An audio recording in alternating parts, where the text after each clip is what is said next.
Di tanah Jawa yang penuh kabut sejarah, pernah berdiri seorang raja yang namanya menggema dari pedalaman hingga pesisir. Ia bukan hanya pemimpin yang duduk di atas singgasana emas. Ia adalah anak yang tumbuh dalam bayang-bayang kekuasaan. Seorang pemuda yang memikul ambisi lebih besar dari usianya. Dan seorang manusia yang harus membayar mahal setiap keputusan yang ia buat. Inilah kisah Sultan Agung Mataram. Seorang raja yang bersumpah menyatukan Jawa di bawah satu panji. Seorang penguasa yang berani menantang kota terkuat milik bangsa asing di Batavia.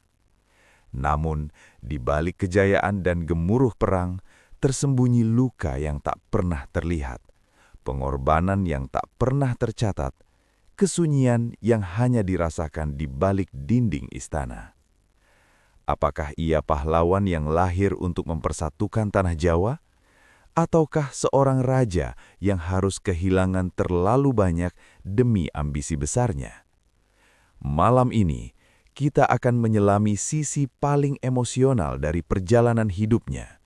Dari masa mudanya yang penuh tekanan, hingga detik-detik terakhirnya yang sunyi di atas perbukitan Imogiri.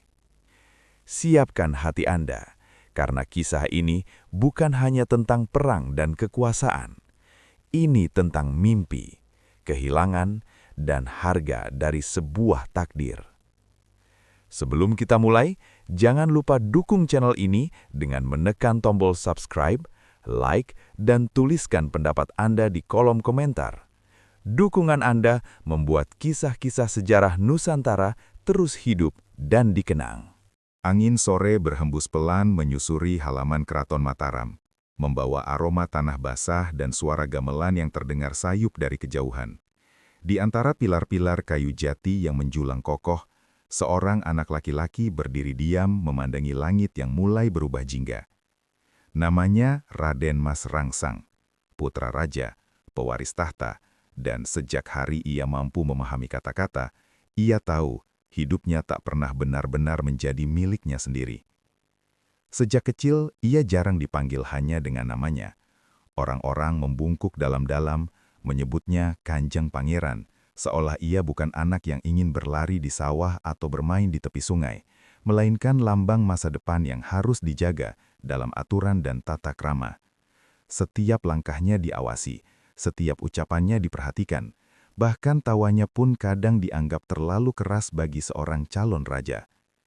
Di balik dinding istana yang megah, Rangsang tumbuh dalam bayang-bayang ayahnya, Panembahan Hanyakrakusuma, seorang penguasa yang disegani.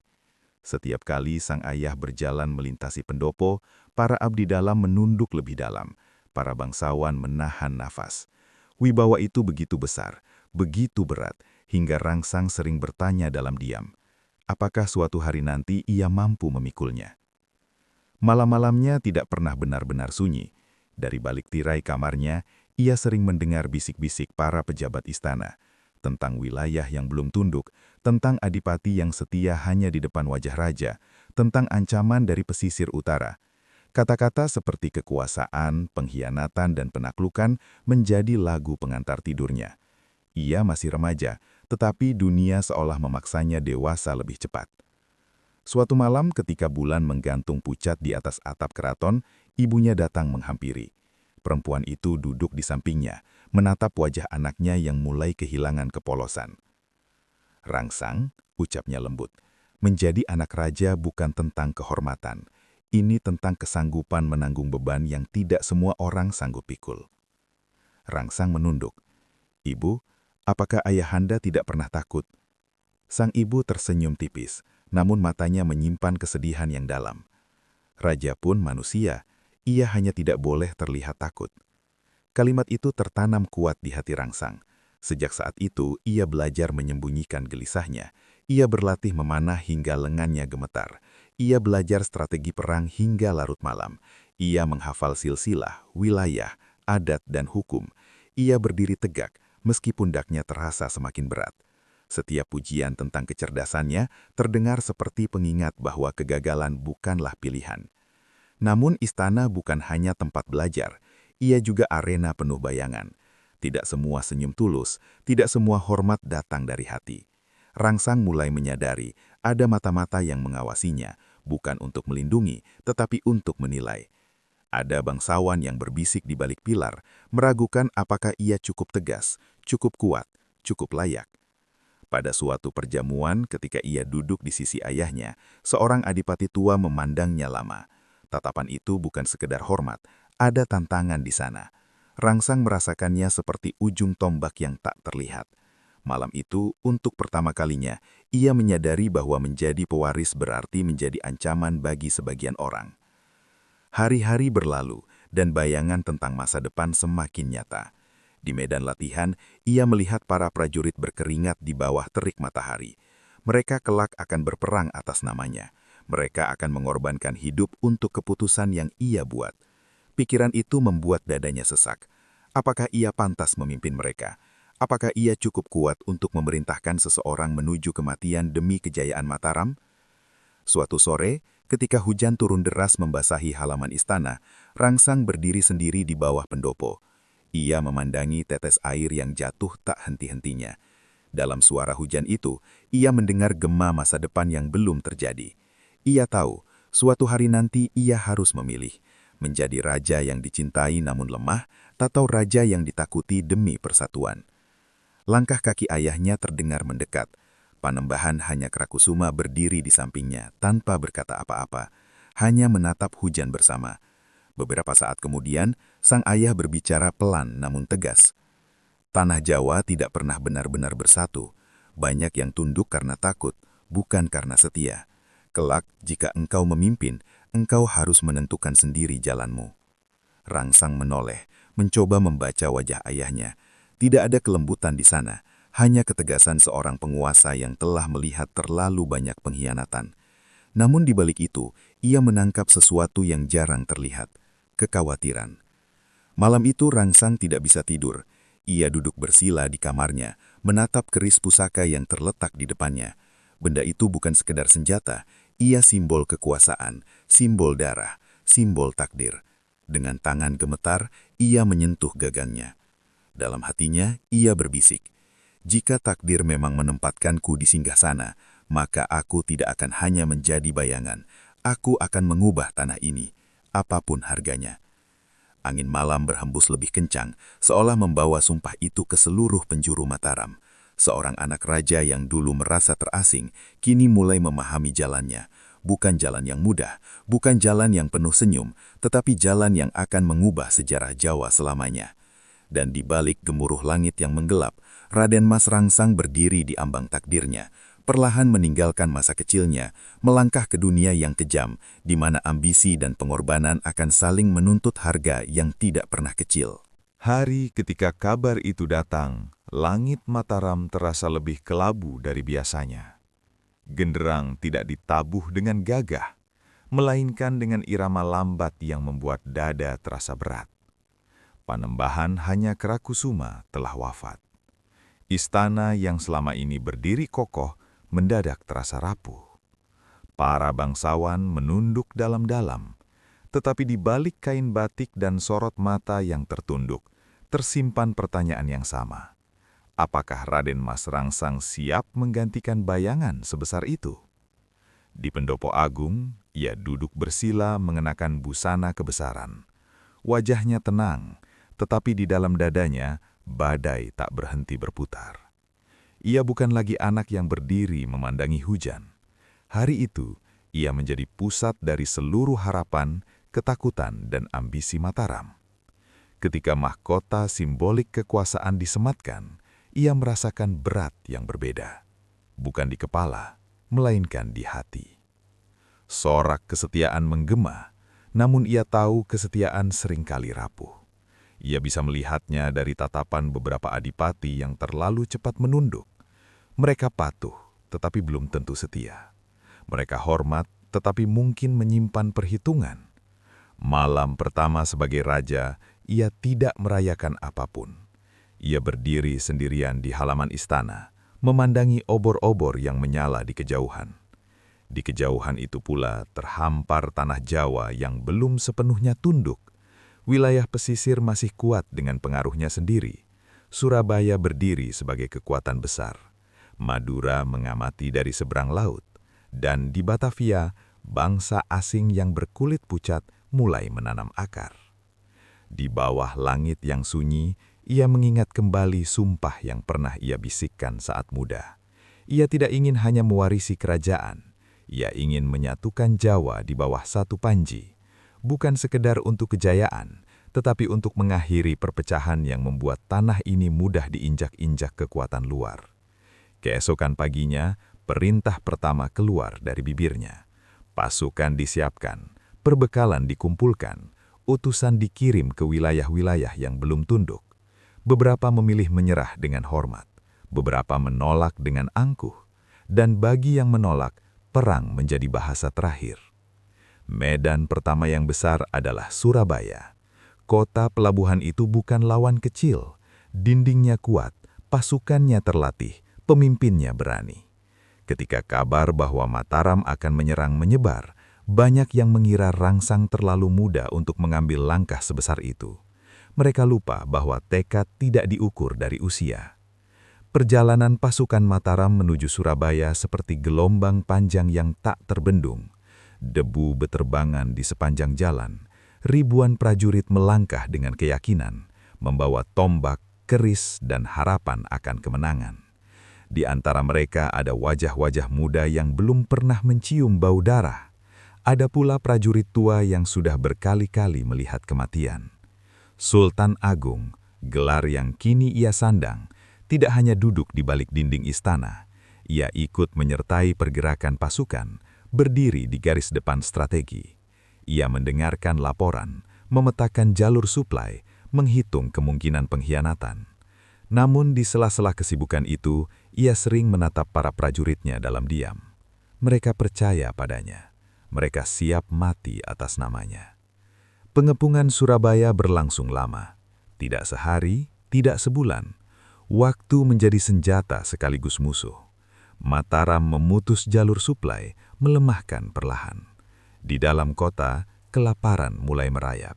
Di luar tembok, penyakit dan kelelahan mengintai pasukan Mataram. Suatu malam, seorang prajurit muda dibawa ke hadapannya. Tubuhnya berlumur darah, bukan hanya miliknya sendiri. Dengan nafas tersengal-sengal, ia melaporkan kemenangan kecil di sisi timur benteng, sebelum akhirnya roboh tak berdiri sadar. Sultan Agung menatap wajah pucat itu lama. Anak itu mungkin seusia dirinya saat pertama kali belajar memegang keris. Untuk pertama kali sebagai raja, ia merasakan luka yang berbeda. Bukan luka di tubuh, tetapi di hati. Setiap kemenangan kecil dibayar dengan nyawa. Setiap langkah maju meninggalkan jejak darah. Namun ia tidak bisa berhenti. Jika ia mundur sekarang, Mataram akan dipandang lemah. Perpecahan akan kembali menjalar. Bulan demi bulan berlalu hingga akhirnya Surabaya runtuh. Kota itu tunduk, Mataram menang, sorak kemenangan mengguncang langit. Namun ketika Sultan Agung memasuki kota yang telah lelah oleh pengepungan panjang, ia tidak menemukan euforia. Ia menemukan rumah-rumah kosong, wajah-wajah kurus, dan mata yang kehilangan cahaya. Di tengah kota yang telah jatuh itu, ia berdiri diam. Angin laut berhembus membawa aroma asin bercampur sisa asap peperangan. Ia menyadari sesuatu yang tak pernah diajarkan dalam kitab strategi. Menaklukkan wilayah jauh lebih mudah daripada menaklukkan hati manusia. Namun, kemenangan Surabaya mengirim pesan yang jelas ke seluruh Jawa. Mataram bukan lagi kerajaan yang bisa diremehkan. Satu persatu wilayah memilih tunduk tanpa perlawanan. Nama Sultan Agung bergema dari pedalaman hingga pesisir. Di istana, peta Jawa mulai dipenuhi warna kekuasaan Mataram. Garis-garis batas bergeser. Wilayah yang dulu berdiri sendiri kini berada di bawah panji yang sama. Impian tentang persatuan semakin mendekati kenyataan. Tetapi di tengah semua itu, Sultan Agung mulai merasakan kesunyian yang berbeda. Ia tidak lagi dipandang sebagai anak raja. Ia adalah penguasa yang keputusannya menentukan hidup dan mati. Setiap malam ketika sorak kemenangan mereda dan obor mulai padam, ia duduk sendiri, memandangi tangannya. Tangan itu telah menandatangani perintah perang. Tangan itu telah mengirim ribuan orang ke medan yang mungkin tak akan mereka tinggalkan hidup-hidup. Ia sadar ambisinya bukan lagi sekedar mimpi seorang anak muda. Ia telah menjadi kenyataan yang menuntut harga. Dan di balik gemuruh kemenangan yang mengguncangkan Jawa, Sultan Agung mulai memahami bahwa tahta yang ia duduki bukanlah kursi kehormatan, melainkan singgasana yang dibangun di atas pengorbanan. Jalan menuju persatuan masih panjang, dan setiap langkah ke depan akan semakin berat. Namun ia telah memilih jalannya, dan seorang raja yang telah memilih tidak lagi memiliki kemewahan untuk ragu. Kemenangan demi kemenangan membuat nama Sultan Agung semakin disegani. Namun di balik tembok keraton yang tinggi, ada ruang-ruang sunyi yang tidak pernah tersentuh sorak kemenangan. Disitulah ia kembali menjadi manusia biasa, bukan raja, bukan penakluk, melainkan seorang suami dan seorang ayah. Di antara hiruk-pikuk pertemuan para adipati dan laporan strategi perang, ada satu tempat yang selalu ia tuju ketika malam turun. Taman kecil di dalam keraton, tempat istrinya sering duduk menunggu. Perempuan itu tidak pernah banyak bertanya tentang perang. Ia hanya mendengarkan. Tatapannya lembut, namun cukup tajam untuk melihat lelah yang disembunyikan suaminya. Paduka terlihat lebih kurus, ucapnya suatu malam, ketika angin membawa harum bunga kenanga. Sultan Agung tersenyum tipis. Kerajaan sedang tumbuh. Pohon yang tumbuh tinggi harus menahan angin lebih kencang. Istrinya menatapnya lama. Dan apakah pohon itu pernah merasa ingin berhenti tumbuh? Pertanyaan itu menggantung di udara. Untuk sesaat, Sultan Agung tidak menjawab. Ia terbiasa menjawab tantangan perang, bukan pertanyaan hati. Hari-hari berlalu dan kabar duka datang tanpa aba-aba. Penyakit menyebar cepat di dalam istana. Tidak peduli darah bangsawan atau rakyat biasa, ia merenggut siapa saja. Ketika tabib-tabib terbaik dipanggil dan doha-doha dipanjatkan tanpa henti, takdir tetap berjalan pada jalannya sendiri. Istrinya terbaring lemah, napas. Kegagalan itu datang seperti badai yang merobohkan keyakinan yang telah dibangun bertahun-tahun. Batavia berdiri di tepi laut dengan tembok-tembok tebal dan meriam yang mengarah ke segala penjuru. Di sanalah VOC berakar, menertawakan tanah Jawa dengan kapal-kapal dagang yang datang dan pergi membawa rempah, emas, dan harga diri yang perlahan dirampas. Sultan Agung tidak pernah benar-benar bisa menerima keberadaan mereka. Selama Batavia berdiri, selama itu pula persatuan Jawa terasa belum sempurna. Tahun itu, ia mengambil keputusan yang akan menguji segalanya. Pasukan besar disiapkan. Lumbung-lumbung padi dikosongkan untuk logistik. Jalur suplai dirancang dari pedalaman hingga pesisir barat. Perintahnya tegas, Batavia harus ditaklukkan. Bukan hanya untuk kejayaan, tetapi untuk mengusir bayangan penjajahan yang semakin panjang. Ribuan prajurit bergerak seperti arus sungai yang tak terbendung. Dari Mataram, mereka berjalan jauh, melintasi hutan, sungai, dan rawa. Matahari membakar kulit, hujan merendam pakaian dan persediaan. Namun semangat mereka menyala, karena mereka percaya sedang menuju perang suci bagi tanah Jawa. Di kejauhan, benteng Batavia mulai terlihat. Dindingnya tinggi, paritnya dalam, meriamnya siap memuntahkan api. Sultan Agung menerima laporan demi laporan dengan wajah tak berubah.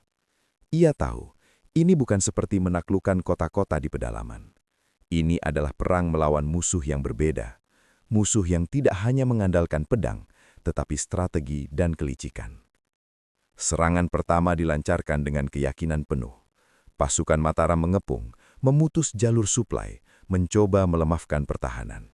Dentuman meriam mengguncang bumi. Asap hitam membumbung tinggi ke langit. Teriakan perang bercampur dengan jeritan kesakitan. Namun hari-hari berubah menjadi minggu. Minggu berubah menjadi bulan. Batavia tidak runtuh. Wabah mulai menyebar di antara pasukan Mataram. Air bersih sulit didapat. Persediaan makanan membusuk di tengah perjalanan panjang. Prajurit yang awalnya gagah mulai jatuh bukan karena pedang, tetapi karena penyakit dan kelaparan. Di dalam kemahnya, Sultan Agung menerima kabar yang membuat nafasnya terasa berat. Ribuan prajurit gugur, bukan karena kalah dalam duel, melainkan karena logistik yang tak sampai tepat waktu. Jalur suplai terputus, musuh membakar lumbung-lumbung yang telah disiapkan. Untuk pertama kalinya sejak ia naik tahta, ia merasakan sesuatu yang lebih tajam dari kekalahan. Ketidakberdayaan. Ia berdiri di tepi perkemahan, memandangi barisan prajurit yang tersisa. Wajah-wajah yang dulu penuh api, kini diliputi kelelahan. Banyak di antara mereka tidak akan pernah kembali ke kampung halaman, tidak akan lagi memeluk anak atau orang tua mereka. Serangan kedua dirancang dengan tekad yang lebih keras. Ia tidak ingin pulang dengan tangan kosong. Ia tidak ingin nama Mataram dipandang lemah. Namun Batavia tetap bertahan. Tembok itu seolah menjadi simbol bahwa tidak semua ambisi bisa ditaklukkan dengan keberanian saja. Pada suatu malam yang sunyi, di bawah langit yang tanpa bintang, Sultan Agung duduk sendirian. Tidak ada panglima, tidak ada penasihat, hanya dirinya dan suara ombak yang menghantam pantai jauh di sana. Ia mengingat sumpah masa mudanya. Ia ingin menyatukan Jawa. Ia ingin menjadi raja yang mengubah zaman. Tetapi kini, ribuan nyawa telah melayang di tanah asing, jauh dari Mataram. Apakah ini harga yang harus dibayar? Angin laut berhembus membawa bau asin dan sisa asap mesiu. Ia memejamkan mata, mencoba menahan gejolak di dadanya. Seorang raja tidak boleh terlihat goyah. Namun di dalam dirinya, sesuatu sedang retak. Perintah mundur akhirnya diberikan. Tidak ada sorak, tidak ada genderang kemenangan, hanya langkah berat pasukan yang kembali dengan jumlah lebih sedikit dari saat mereka berangkat. Tanah yang mereka pijak terasa lebih sunyi. Setiap wajah yang kembali membawa cerita kehilangan. Ketika ia kembali ke Mataram, rakyat tetap menyambutnya dengan hormat. Tidak ada yang berani menyebut kata gagal. Namun Sultan Agung tahu, kegagalan itu nyata. Ia merasakannya di setiap malam yang lebih panjang dari biasanya. Ia berdiri di pendopo agung, memandangi peta Jawa yang dulu membuat dadanya membusung bangga. Hampir seluruh tanah telah berada di bawah panji Mataram. Namun Batavia tetap menjadi luka uta. Ia menyadari sesuatu yang pahit. Menyatukan Jawa bukan hanya soal kekuatan militer. Dunia sedang berubah.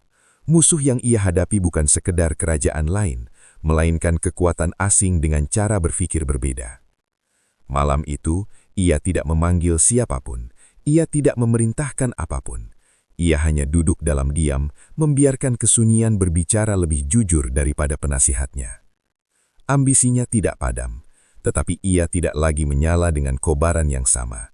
Kini ia menyala lebih dalam, lebih sunyi, seperti bara yang tersembunyi di balik abu. Sultan Agung mengangkat wajahnya ke langit yang gelap. Ia tahu, sejarah tidak hanya mencatat kemenangan. Ia juga mencatat keberanian untuk bangkit setelah jatuh. Dan di tengah kegagalan yang mengguncangkan harga dirinya, seorang raja belajar bahwa kekuatan sejati bukan hanya tentang menaklukkan musuh, melainkan tentang menanggung beban keputusan yang tak bisa diulang. Perang melawan Batavia mungkin belum dimenangkan, tetapi perang di dalam dirinya baru saja dimulai. Waktu berjalan lebih pelan setelah kegagalan di Batavia. Tidak ada lagi gemuruh pasukan yang berangkat dengan sorak penuh keyakinan. Tidak ada lagi malam-malam panjang menyusun strategi pengepungan. Yang tersisa adalah kesunyian yang berbeda. Kesunyian yang lahir dari perenungan. Sultan Agung masih duduk di singgasana yang sama, tetapi ada sesuatu dalam tatapannya yang berubah. Api ambisi itu belum padam, namun kini lebih tenang, lebih dalam. Ia tidak lagi hanya memikirkan batas wilayah, tetapi batas zaman. Di pagi hari, ia berjalan menyusuri halaman keraton tanpa iring-iringan besar. Hanya beberapa pengawal di kejauhan. Ia memandangi para abdi yang bekerja, mendengar suara anak-anak berlarian di luar tembok istana, mencium aroma sawah yang tertiup angin. Untuk pertama kalinya setelah sekian lama, ia melihat Jawa bukan sebagai wilayah yang harus ditaklukkan, melainkan sebagai tanah yang harus dirawat. Ia mulai lebih sering memanggil para ulama dan pujangga ke istana. Diskusi-diskusi panjang menggantikan rapat perang. Pembicaraan tentang tata negara, adat, dan kepercayaan mengalir hingga larut malam. Ia menyadari bahwa kekuasaan tidak hanya dibangun dengan pedang, tetapi dengan budaya dan keyakinan yang menyatukan hati. Dari pemikiran-pemikiran itulah lahir gagasan besar yang tak kalah berani dari perang manapun, menyatukan waktu. Kalender Jawa mulai dirumuskan, menggabungkan perhitungan lama dengan nilai-nilai baru. Bagi banyak orang, itu mungkin sekadar penanggalan. Namun bagi Sultan Agung, itu adalah simbol. Simbol bahwa Mataram tidak hanya berdiri sebagai kerajaan penakluk, tetapi sebagai peradaban. Hari-hari berlalu dengan irama yang berbeda. Ia masih memimpin, masih memutuskan perkara, masih menjaga kewibawaan. Namun malam-malamnya kini lebih banyak diisi dengan doa dan tafakur. Di ruang pribadinya, ia sering duduk memandangi keris pusaka yang dulu disentuhnya dengan tangan gemetar saat masih muda. Kini tangannya lebih tenang, lebih berkerut, lebih memahami harga dari setiap keputusan. Ia teringat wajah-wajah para prajurit yang gugur. Ia teringat kota-kota yang pernah dikepung. Ia teringat tangis yang tidak pernah terdengar di ruang-ruang kemenangan. Semua itu menjadi bagian dari dirinya. Tidak bisa dihapus, tidak bisa diulang. Suatu senja, ketika langit berwarna keemasan, ia memanggil putranya. Anak itu berdiri tegak di hadapannya, sama seperti dirinya bertahun-tahun lalu di hadapan sang ayah. Dalam sorot mata itu, Sultan Agung melihat masa lalu dan masa depan sekaligus. Menjadi raja, ucapnya pelan, bukan tentang seberapa luas tanah yang kau kuasai, tetapi seberapa kuat kau menjaga tanah itu tetap utuh setelah kau tiada. Putranya mendengarkan tanpa menyelah. Ayahanda pernah ingin menaklukkan segalanya, namun tidak semua yang kita inginkan adalah yang terbaik bagi zaman. Angin senja menyapu pendopo. Untuk sesaat, tidak ada suara selain desir daun. Kesehatannya mulai menurun perlahan. Tubuh yang dulu kuat kini lebih mudah lelah. Namun pikirannya justru terasa lebih jernih. Ia tidak lagi dikejar oleh ambisi yang membara. Ia kini dikejar oleh waktu. Di hari-hari terakhirnya, ia meminta dibawa melihat perbukitan tempat kelak ia akan dimakamkan. Dari sana, ia bisa memandang luas tanah Mataram yang pernah ia perjuangkan dengan seluruh jiwa. Sawah terbentang hijau, desa-desa berdiri tenang, hidup berjalan tanpa suara perang. Ia tersenyum tipis. Mungkin ia tidak berhasil menaklukkan Batavia, mungkin ia tidak menyatukan seluruh Jawa seperti yang pernah ia impikan di masa muda. Namun ia telah membangun sesuatu yang lebih dalam dari sekedar kemenangan militer. Ia telah menanam gagasan tentang persatuan, tentang identitas, tentang Jawa yang berdiri dengan caranya sendiri. Hari terakhirnya datang dengan tenang. Tidak ada teriakan, tidak ada kegaduhan, hanya doa yang mengalun pelan di dalam keraton. Sebelum memejamkan mata, ia menatap sekali lagi ke arah langit-langit kayu jati yang telah menyaksikan begitu banyak keputusan besar dalam hidupnya. Ia tidak lagi melihat medan perang. Ia tidak lagi mendengar dentuman meriam. Yang ia rasakan hanyalah kelegaan. Seorang anak raja yang dulu berdiri dalam bayang-bayang, kini telah menorehkan namanya dalam sejarah.